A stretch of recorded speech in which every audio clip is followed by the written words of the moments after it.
This is the Crappie Connection, brought to you by H&H Rods and Reels. Visit Ridgeland. Bobby Garland Baits. Anderson Minnow Farm. Power Crappie. Redneck Rubber. B&M Poles. K9 Fishing. Camp Shelf. Cornfield Fishing Gear. Genco Fishing. Denali Rods. The Direction TV. I Hold Jigs. Top Hat Jigs. About a mile from the Big Muddy Rib, place I'll always remember. Cabin on the lake and a fishing pole. Forever here I'll rest my soul. I can feel my worries drift away from being out in the sun all day. No matter where in the world I go, I'll always find home on the banks of that oxbow.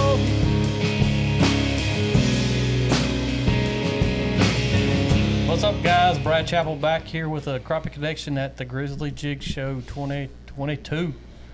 I got my bud at the end there, old Todd. Hello. All right, and I got Jeff and Jerry. Kind of introduce you guys. Go for it, Jerry. Man, Jerry Hancock. I'm a full-time guide on Lake Fort. I've been around. I fished Lavon, guided on a lot of different lakes in North Texas, and over the last, it's getting to be now probably 23 years. 99 is when I started guiding. I wasn't full-time then, but been around, been crappie fishing tournaments since about 2001, and we were lucky enough to win the Expo in 2020 on Table Rock, and so, been around, do a lot of fishing, still run about 250 trips a year. That's a lot of running. Yep. Jeff? I'm Jeff Riddle. I'm from Reelfoot Lake. I've been a guide ever since I got out of high school. I guide duck hunting and fishing and fish a lot of tournaments. And about all. It's a national champ. Yeah, well, yeah. We lucked up in 2018, won the national championship with American Crappie Trail on Darbone. Well, kind of the subject that, I brought these guys and these group of experts with me from is the most common mistakes crappie fishermen make. So we brought a group of experts to tell us how bad they screw up sometimes. That as well, because we all make mistakes when it comes. But, I see boats out there all the time, and I'm thinking, you know what, if that boat over there just would do this different right now, they could be catching fish. And me, a lot of times, I think, well, if they'd go a little bit deeper right now, or they're fishing too deep, or even using the wrong equipment. I see it every day. And, what's some of the things that you guys think that the most common mistakes that these crappie fishermen are doing that they could fix? I'll start on this end. The one that I think that I've seen the most is, and both of these are going to contradict themselves, but one is leaving fish to try to find fish. And the other is staying in an area too long. I mean, I can't tell you how many past clients that I would have that would come to Eufaula, fish with me for a day, and then they might come back the next weekend or stay that week or something. And they'd see me a few days later, and they'd text me or call me that night and be like, man, it was tough today, wasn't it? And I'm like, no, it was really good. And they're like, hell, every time I saw you, you was running somewhere else. I'm like, yeah, because we'd run over there and catch 20, and then run over there and catch 12, and then run over there and catch 8. And every time I saw you using the same spot. Yeah. And they're like, yeah, we weren't catching them. I'm like, why'd you stay? I remember a guy that kind of comes up that same token, and we were talking about Jeff and I a few minutes ago was Rabbit Rogers, which he's a legend in Mississippi and probably surrounding states. He told me years ago, he said, never leave biting fish. And that's always stuck to me. Why would you leave an area that you're catching fish to go try to find fish?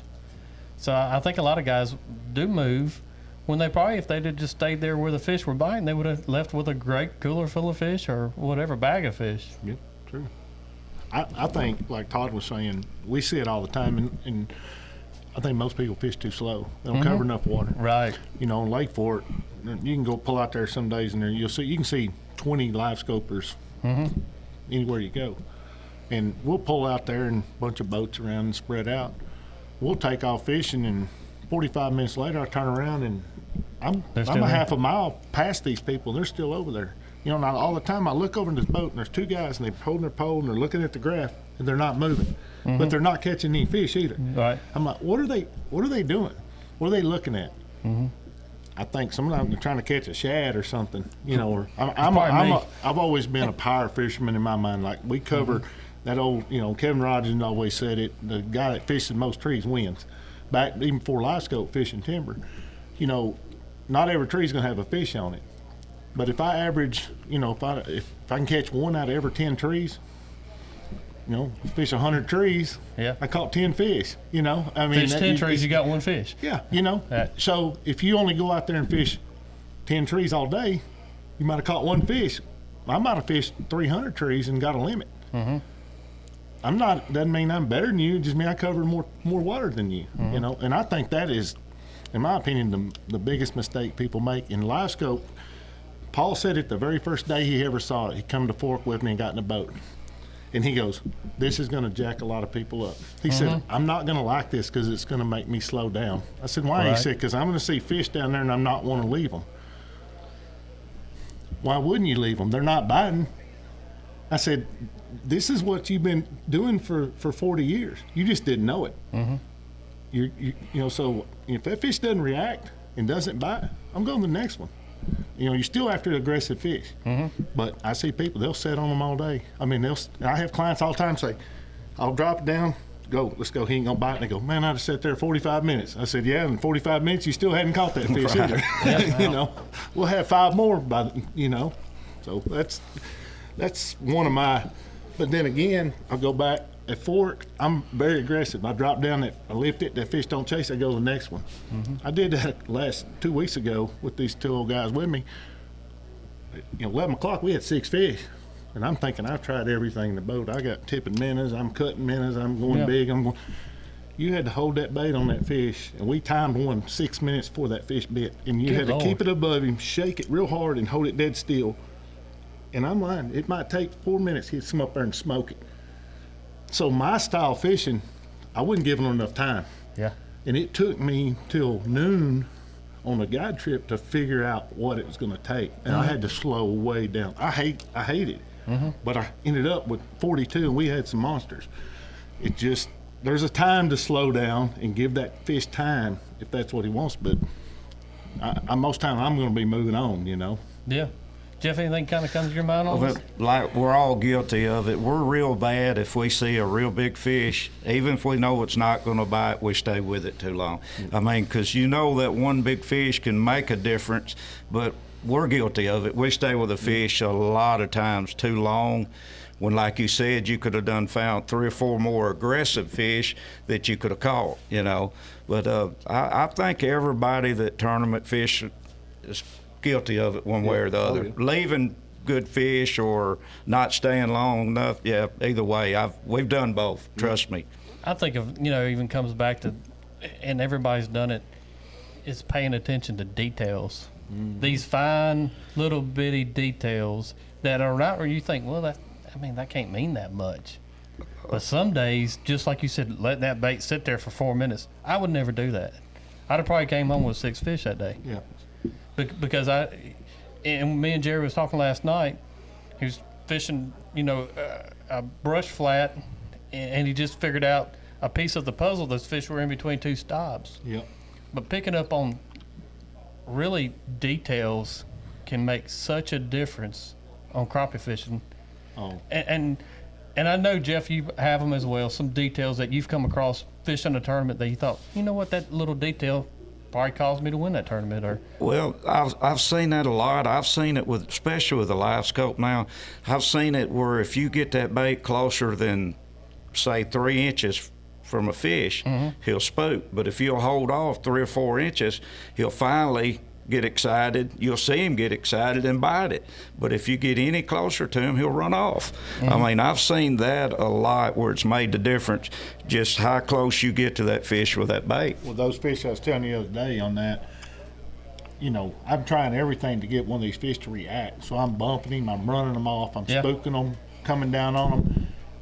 And, you know, 90% of the time, these fish I pull up, dropping, you know, I run my live scope 20, 25 foot out. 90% of the time, their head's to the left on that tree. He's turned looking at the boat. He's looking at you. Isn't that crazy? So I've learned over time that I tell my clients, drop it to the left, that fish. If I can't tell exactly where his head, I'm always going to drop it left, because 9 times out of 10, he's looking at the boat. That's his head side. These fish were so dormant that you couldn't tell what direction they were. Yeah. And I mean, some of them are 6 foot deep, and I'm right on top of them, and we're trying to hit them, and they'd spook off. You think they were asleep?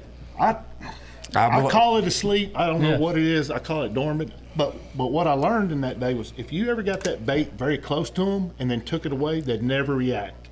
But you had to stay running 2 by 2 squares. Yeah. Stop it at the line above them, 2 foot. Hold it still, shake it hard, and then hold it dead still. If you got it any closer to them, that fish would spook off and never bite. So it was that. Talking about details. Yeah, right. Don't drop it on. If you get it too close to him, he's not going to bite it. Now, that took a lot of trial and error. It took me about 4 hours to figure this little pattern. Little light bulb went off. Yeah, well, and then you catch one, what were you doing? Exactly. Paul Beer taught me this years ago when we first started fishing. We're fishing trees. You know, we'd drop it down, we'd pull it up, boom, got a bite. How deep was he? Well, I don't know. Well, how you going to catch the next one? Yeah. How deep? Was you pulling it up? Was you letting it down? He hit it coming up. He was 2 pulls deep coming up. Every bite, you're trying to duplicate that. Well, now with live scope, we've lost some of the detail that we used to be more fine-tuned to because we're watching it. You know, you're not counting pulls. You're just dropping a bait, stopping it. But those little, you know, I want to pay attention. What were you doing when that fish bit? Was you lifting it? You lift it too fast? Were you not lifting it fast enough? But then the next fish is total different sometimes. But it's you know, if I got to catch 50 fish, if this way's going to catch 7 out of 10, I'm going to do that. Right. The other 3, I'm just going to ride off. You know, I'm going to try to do the highest percentage presentation. You try to, and then you ride that as long as it works until it quits working. Then you got to figure something else out. You know, and a huge mistake that I see with a big majority of people on my lake is fishing memories. I went to this portion of the lake last spring and tore them up. In 1984, boy, we went up in this creek, and what they don't realize, that creek done silted in. You know, it doesn't have a hard bottom. Them fish are not spawning on that bank anymore because it's full of muck. And, you know, people just, they think the population's down. They're like, oh, man, our lake's in trouble because, boy, they're just, well, the dynamics of a lake change so much that sometimes these fish are not where they were 20 years ago because the lake changed. I mean, 20 years ago when you caught them that you have this good memory of, they was in a different spot than they were 20 years before that when the lake may have been new and just flooded. What if the lake was 4 foot low that time or 4 foot high? Right. Yeah. You know, if you don't take that into account, that's going to change year to year on some lakes that flood and go up and down a lot. You know, so don't fish memories. I mean, you can go out there and try it once real quick, but if it ain't working, look around. Yeah, absolutely. I think of details, and you know, I know, you know, single pole and live scope's really dominant right now, especially in the tournament side of things. But I recall, I guess probably about 3 springs ago, spider rigging, and we had fish sitting at 12 foot, and automatically you're thinking, well, I need to have it right above them. So we were spider rigging, and we'd catch a fish every now and then, and all of a sudden I said, well, let me try something just totally different, and I raised them 4 foot above them. And we caught fish like crazy at that point because it was so far above them. If you just had that bait right, you know, that same depth or right above them, they were completely no interest in that bait. But if I had them 4 foot above them, you know, they would snap them. They would run up and snap them that far away from them. I mean, in any guide in this building that's been doing it for, you know, pre-live scope, so to speak, will tell you. And we could write books about dumb stuff that clients have done. And we're sitting there in our mind and we're thinking, God, if that guy does that one more time, I done told him 10 times to quit that. And then it starts working. Right. And you're like, huh, now let me see that crazy, stupid thing you're doing again. Do that again. Right. Yeah. And, you know, so when it comes to mistakes, you know, it's just like what you're talking about. In theory, you were the wrong depth. Absolutely. That was a mistake, but it worked. And sometimes you can learn as much by making a mistake as doing it all, right? I think people don't try different things, and just like you said, holding that bait still and thinking. One thing I used to do a lot when I was really getting into crappie fishing and fishing tournaments was I would go to a boat ramp, and my favorite question was asked, well, how'd you do today? And a lot of days they'd be like, man, they just ain't biting today. And my next question would be, all right, well, what color jigs were you using? And they said, well, you know, I'm using black and chartreuse, and they just did not bite it at all. Well, that gave me a little pointer not to use black and chartreuse. Right. But, you know, I think people just get in the mindset that the fish aren't biting and they don't try anything. They're used to going out there and fishing a stake bed. Well, all the dormant fish might be on stake beds, and all the active fish are up there on standing timber. Are just flat out suspended. There's a guy in this industry who's won a lot of tournaments, and I'm real good friends with him. And after a tournament, he would always go talk to about the bottom 10 teams and talk to them in depth. One day I said, why are, he goes, dude, he said, I'm learning a lot about what we do not ever need to try. Areas of the lake. You know, like you talk to the dude that finished dead last that only had one fish, and you find out where he was, and that there wasn't. He'll tell you because he ain't going back. Right, and that there wasn't any other boats around him. You know, real quick, I just eliminated some water. I've said that a few times out there and not catch anything. Like, can't believe we're the only ones that know about this spot. You know, we're the only boat within a mile. You know, we got them dialed in. You know. Yeah. But mistakes wise, you know, going out there, you know, fishing the wrong style equipment. I see it all the time. You know, guys out there, he's trying to jig fish and he's got, you know, a 6-foot pole, and the fish are very spooky. And I think trial and error is the number one key to be successful in crappie fishing, is keep trying.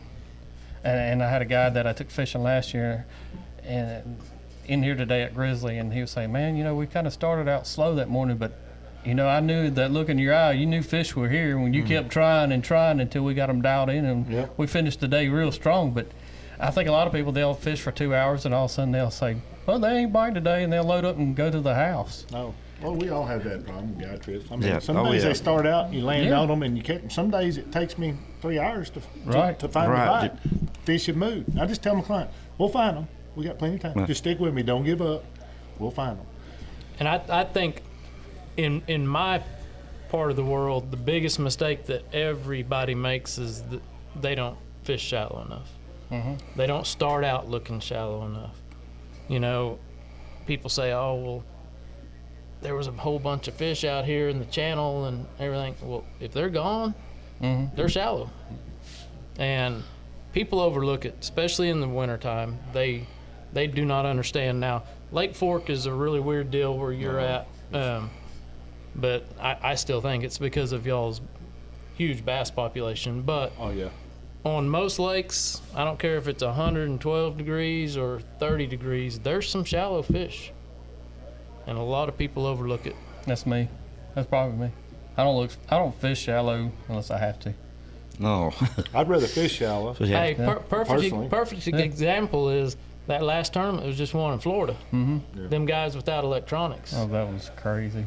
Okay, that made me so happy because you remember 3 years ago I told you on this show that I thought every tournament for the next 2 years would be one live scoping, and it was. Well, I said at Collinsville 3 weeks ago that you're getting ready to see a huge swing the other direction.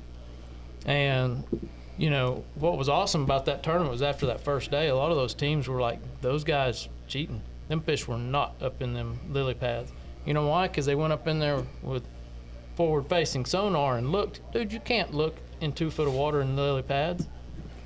Because I even asked some of them. I was like, "Did you try it?" Well, we went up there and looked. No, did you try it? Like old school fishing.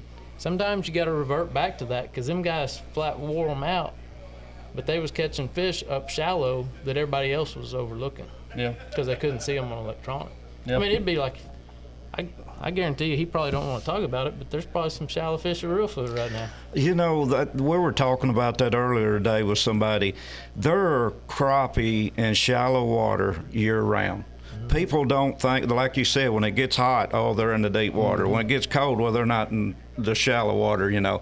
But when I get home the first day I probably go fishing, I'll probably be in 3.5, 4 foot of water catching the specks.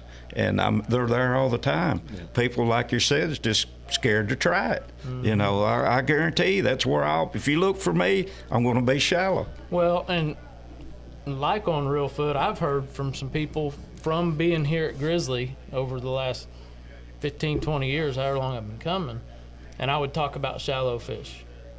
And it'd be pretty cool because almost every year there would be one guy out of the crowd that would pull me aside and be like, "Dude, we was duck hunting the other day." And I was sitting there in the blind and the sun came out in that shallow, clear water. I could see them jokers. Yep, see them under your blind around the poles. Yeah. He said, "I never would have thought that." But it was just one of them deals. He could see them, and then he was like, I'm going to start catching these shallow winter fish. So that's a biggie. I think what hurts a lot of people and the reason they don't catch fish in shallow water is they won't downsize with their line and their bait. They think to catch a big fish, you got to have a big bait. You know, and I've always, if I'm going real shallow, I'm going real light line and I'm going the smallest bait that I can use. Because those fish, they spook easier. You know, if you're plopping a 1/4 ounce bait in the water, that fish going to run off. Yeah. But if you're flopping something out there and setting it down, if they don't even hear, they're not going to run from it. One of the things that just amazes me how fast these fish spook. Even deep water, you think, well, this fish is 20 foot deep. It shouldn't spook on me. And all of a sudden, boop, there it goes. Yep. And even we go back to mistakes. Common mistakes is boat noise. I know, Todd, one of the first things that you told me about live scope is, guess how I'm spooking these fish? You remember? The aerator in the boat. Yeah. And Come I'm like, on and go off. Oh, yeah. I was like, It's the kiss of death. Yeah. you're kidding me. Let it That run all the aerator? time or don't let it ever run. One of Now, them, cutting on and off spooks them, but, you know, I've coughed. boat noise. I've actually on these suspended shallowfish coughed. And Really, cough. I've learned this on fork. When these fish are in deep water, like if they're 20, 25 or deeper, they're not very spooky at all. Yeah, But when they come out of that deep water, they run up them creeks and they start suspending shallower. right. When they first start suspending shallower for about 2 weeks, really spooky. I mean, almost can't run them down. But after they've been there for a little while, they calm down a little bit. And I think maybe that's it. Coming out of deep water, and then now they're up here where there's a lot more sunlight, a lot more racket going on. They can hear all the boat nose and all that. And they're just kind of like a deer when it's windy. Right, Now they're, yeah. they're out there looking every direction. Right. But then after they get used to it a little bit, then they kind of chill out a little bit. But so I mean, it's a timing thing with them too, you know. One thing that blew me away right when I got live scope 3 or 4 years ago, I can't remember what year now, but in the heat of the summertime, I was going out to standing timber and I could see fish at, 20, 30 feet on a piece of timber, and I would ease up there and the fish would leave. And I'm thinking back at that time, I'm like, how in the world are these old guys coming out here still catching fish? And it comes back to patience for them fish coming back to that tree. They'll come back. Yeah. Well, and here's another thing that I'll tell you. You remember last year at Shreveport when Tony Shepard asked me about that, and I said, "You ever squirrel hunted?" He goes, "Yeah." I said, "You know they run around the backside of that tree. A lot of these fish that we think are leaving that tree are just going on the other side of it. Like squirrels. And if it's a big enough tree, they can hide behind it because they're going to point at you. And as your boat moves, that fish is going to canter with you. I didn't ever think crappie was this smart until now. I think we've made them smart. I've used Oh, that yeah. spook to my advantage. A few times on fork, get up there in these boat arc trees, and you get about 25 foot from them, 30, they leave. So what I do is follow them, and then eventually they'd go sit down on the bottom, and I'd drop there, and they would come up and smoke it. So I was purposely spooking these fish out of these trees and then running them down, let them sink to the bottom, then go catch them. Figured that was the only way I could catch them. I had to get them out of that tree and run them out there, and then eventually sink. You know, if y'all notice, it seems like that's their getaway thing, is just Yep. Go to the bottom. and scoot or just sit there. But if you can ever chase one to the bottom and get that bait on, a lot of times they'll come up and bite it. But I've used it to my advantage when I could not catch up with them. That's a piece of that puzzle we were talking about a while ago. Yeah, you know, and you get desperate when you make your living Right, catching fish. yes. You know, you get real desperate because I'm not going to get paid if I don't figure these things out. And like Todd said, we are educating fish. Yeah. And then, so some of the stuff that we think that are wrong, come to find out, is probably going to work to our advantage at some time along the way. You know, so I think it's going to evolve. Yeah. Keep evolving. You know, we're having to learn as anglers. And I learn something every year that Oh. I like bubble golf and be like, wow. I do want to say one thing. Being a guide, this is one thing that's never changed, and it's never going to change. And this is clients. No matter how hard you reel it, you're not going to reel that fish through that tip of that rod. No, it's not going to happen. It's not going to get there.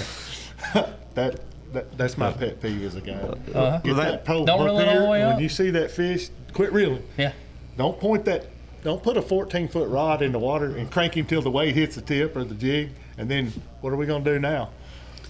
You know, that's funny that you said that about running the fish off. We were on Alabama River last year, and the fish were around the brush and the stumps, and you couldn't get them to bite. So I got up to get something to drink, hit the bottom of the boat, fish run off, went out there like you said, sit down on the bottom, flipped out there, caught him. We figured it out. You know, when we started running our fish off, like you said, run them down and then catch them. Because as long as they were on that structure, it's like they didn't want to feed. But the minute you got them off the structure, they were ready. You know, they were feed then. That's crazy. And you'd never think, I'm going to spook that fish and then catch it. Yeah. If you didn't have a live scope, you still wouldn't believe it today. You know? Yeah, the day I figured that out, there was two other guides up there, and I'm not going to mention any names, embarrass anybody, but one of them was a really good friend. And he was idling by me, and he said, "We've got 6 fish, we're done." And it was blowing hard. That was part of the problem, was it was really windy. And I said, "We need 3 more." And he didn't say, he just kept going. We had 47 at that time, he had 6. That's a bad But feeling. he said, "I was watching them fish run off. I just let them go. I was running them down there and following them and see where they sunk." Yep. I said, "It's the only way to do it." And he goes, "Man, I never would have ever thought of that." And I was like, I was desperate, you know. I was going to try it, and it worked. And it really worked really good. Like, I've done it multiple times since then. And, you know, I mean, it's, instead of just saying, "I only got 6, I'm going home." Right. I'm hard-headed. I'm gonna trying to figure something out. You're right, you yeah. know. But Yeah, I mean, that is another mistake that I think a lot of just your average fishermen, and even some that are really good, is now with this forward-facing sonar, they only look for fish that are separated. And you take a rocky lake like Eufaula, there's a big portion of days where every fish in there is in the rocks. you can't see them. You cannot see those fish until you put a jig down there, and then we call it making one, because all of a sudden it's just like he grew up out of the bottom, out of nowhere. You cannot see separation at all. Okay, so a lot of people, you know, they won't. If they can't see one separation in the water column, they won't even drop one. You know, I think when you go out to a spot where, you know, you've been catching these fish and all of a sudden they're gone, sitting on the bottom. Sitting on the bottom, you can't see We them. figure they're disappeared. They're sitting on the bottom, and you can't see them. You'll go through an area and blow through it and go, "Man, there should be fish here," and you don't see them. I They're wonder if sitting on that's the bottom. from It's a weather thing. predator or weather thing. I think it's a weather thing, a pressure thing, or, well, I don't know. Most time I see it, it's on a high pressure deal. Yep. Yeah. So what I started doing is, you know, if I can see one come up every now and then or whatever, I see a good stump, you would go back to like we used to fish. Hey, that's a good looking spot to drop it. So you're kind of blind dropping. Because they could be like that squirrel. Yeah, and then they'll just, like he said, they'll show up off the bottom and get it. it's slow fishing because you can't see fish. Now you're back to kind of old school fishing, dropping in spots like we used to, you know. So I think, you know, mistakes people make, like I said, to go up, I don't see no fish, let's go. You know, I might not ought to tell this, but Reelfoot in the springtime when our fish are spawning, the big male fish garden, you'll never see him. I probably shouldn't tell this, but you'll pull up to that structure, you know's a bed, and you'll know there's a big fish, but you don't see him. Like you said, you drop down there and he hits it so quick it kind of, you know. Scares you. Yeah, but until he bites, you never see him. That happens a lot on Reelfoot, on the logs and stumps and sandy bottoms. Well, I think we probably could go on and on about Oh, mistakes. yeah. I think my main thing I would like people to get out of myself would be pay attention to small details. Oh, yeah. Absolutely. And I think every one of these guys are saying the same thing. Hey, and everybody watching this in the comment section, Yeah, tell us what you think the mistakes are. yeah. Yeah. Some mistakes that you come across and you said, you know what, now I realize that. And we've all done it. And I'll probably do it again. Oh, yeah. I wish I could say I wouldn't, but I know I will. Oh, well, Oh, yeah. never quit learning. That's right. You know, and you know, if we went out and caught them every day and it was easy, That's right. it wouldn't be fun anymore. It'd be right? boring, Right, wouldn't it? yeah. You know, and that's like love to bow hunt big whitetails. I didn't kill one this year, but just if I kill one every time I went out, Yeah. you know, I might get tired of it. I'd like to try We'd it. have, Right. we'd have to change the name from fishing to just catching it. Yeah. Yeah, that's right. Yeah. All right, guys. I appreciate each one of you. Like and subscribe. And like Todd said, there is, hey, comment on it. And tell us what mistakes that you see other fishermen are doing on the water that can help out other people. Because, I mean, that's what it's all about. Everybody wants to go out there and have fun. Yep. Till next time, Todd Huckabee. come on, Jerry. Jerry Hancock. He forgot Jeff who he Riddle. was for a minute. Brad Chappell, till next time, holla.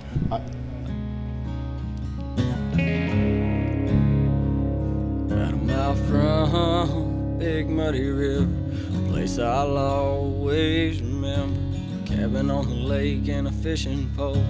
Forever here I'll rest my soul. I can feel my way